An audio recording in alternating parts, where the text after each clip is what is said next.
Let me start with a promise. When you go through deep waters, I will be with you. God uses the word waters or rivers as visual insight into the troubles we face. We face a lot of troubles every day. It may be a pain, it may be a sickness, it may be a financial strain. So God promises to be with us whenever we get into the deep waters, whenever we face troubles, whenever there is calamity in our life. God says that He will be with us. So, with this faith, we shall face the day. God bless you, children. We have been seeing the second chapter, national income. We have already seen the meaning for national income. National income means the total money value of all final goods and services produced in a country during a particular period of time. We also saw Marshall's definition for national income: the labor and capital of a country acting on its natural resources produce annually a certain net aggregate of commodities, material and immaterial, including services of all kinds. This is the true net annual income or revenue of the country or national dividend. We have also seen the basic concepts of national income. What are the basic concepts of national income? GDP, GNP, NNP, NNP at factor cost, personal income, disposable income, per capita income, real income, and GDP deflator. Then we went on to the methods of measuring national income. There are three methods that are used to measure national income. One, production or value added method. Two, income method or factor earning method. Three, expenditure method. Under each method, we saw the precautions to be taken while calculating the national income. Later on, we moved on to the importance of national income analysis. Then finally, we saw the difficulties in measuring the national income. Today, we are going to see national income and social accounting. This is found on page number 29, 2.8. National income and social accounting. So, what do you mean by social accounting? Social accounting is a method to present statistically the interrelationship between different sectors. So, what do you mean by social accounting? Social accounting is a method. It's a method to present statistically the interrelationship between different sectors. So here, sectors means it is the firm, household, government, and rest of the world.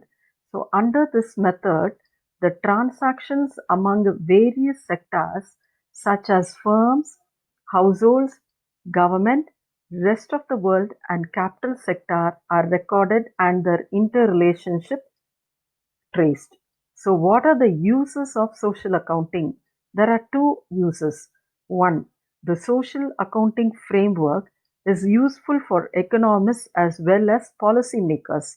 So, the planning commission or the people who plan for the country use the national income to make their policies, okay, or to create the policies.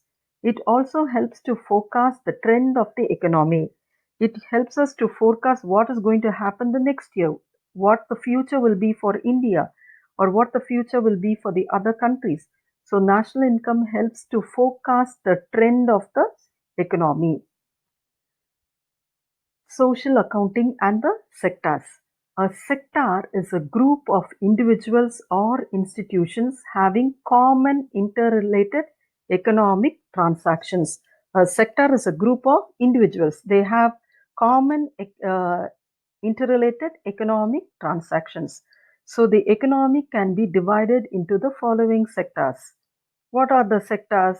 They are the firms, households, government, rest of the world, and the capital sector. So you must know what is a firm. A firm undertakes productive activities. Firm undertakes productive activities. They are all organizations which employ the factors of production to produce goods and services.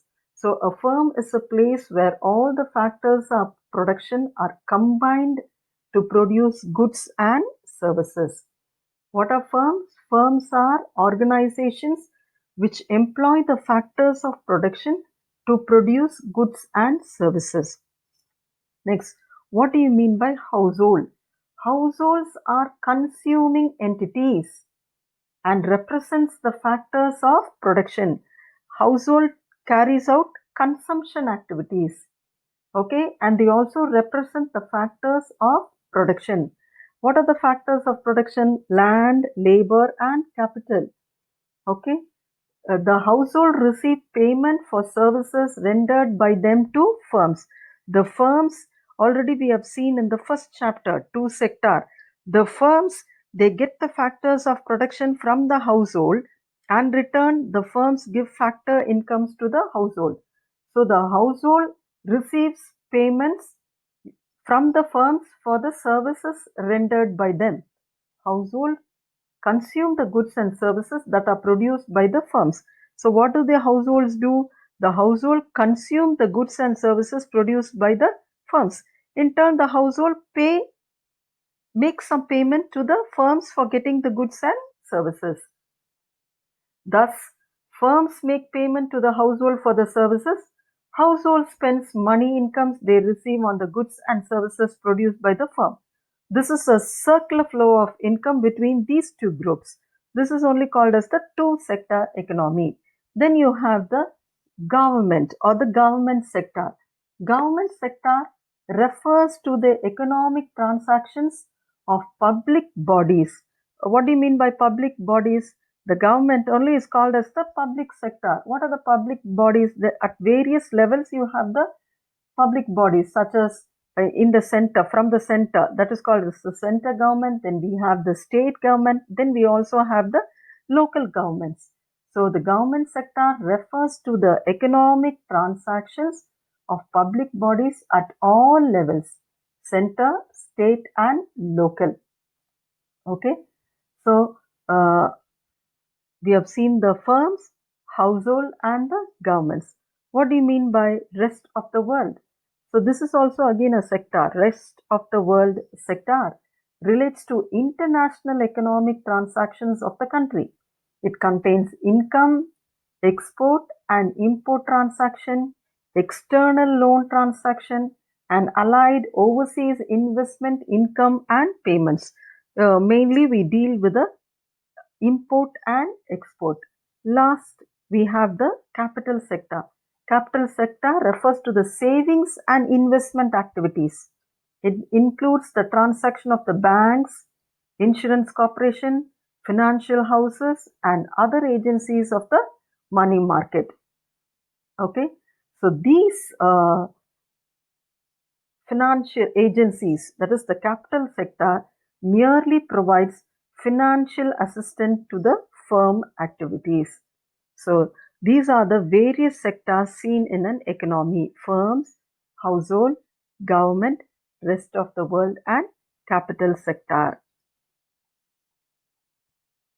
Next we go on to national income and welfare. National income is considered as an indicator of the economic well-being of the country.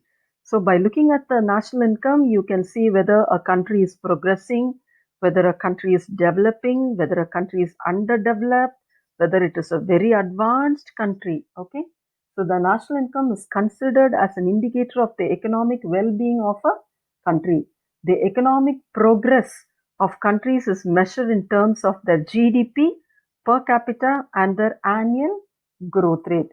A country with a higher per capita income is supposed to enjoy greater economic welfare and a higher standard of living. So a country with a big higher per capita income enjoys greater economic welfare, and the standard of living of the people will be very high.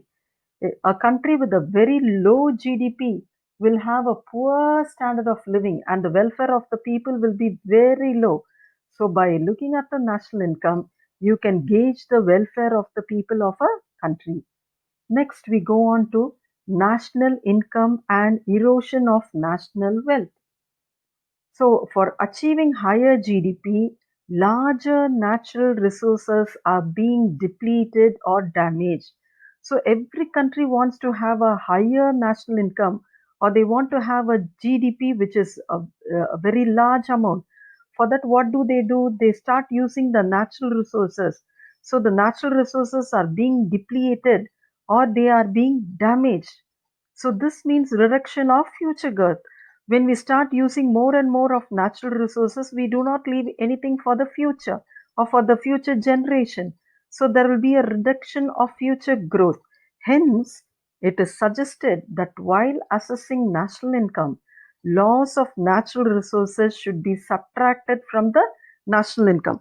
So, by the way of increasing the GDP, many countries are damaging the natural resources.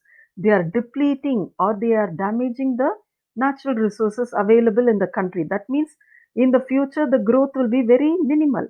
So, what we have to do is while calculating the national income, the loss of natural resources should be subtracted. So, whenever you calculate the national income, the loss or the erosion of wealth, national wealth must be subtracted from the national income. So today we have seen the national income and social accounting. Then we saw the various sectors. Then we saw national income and welfare.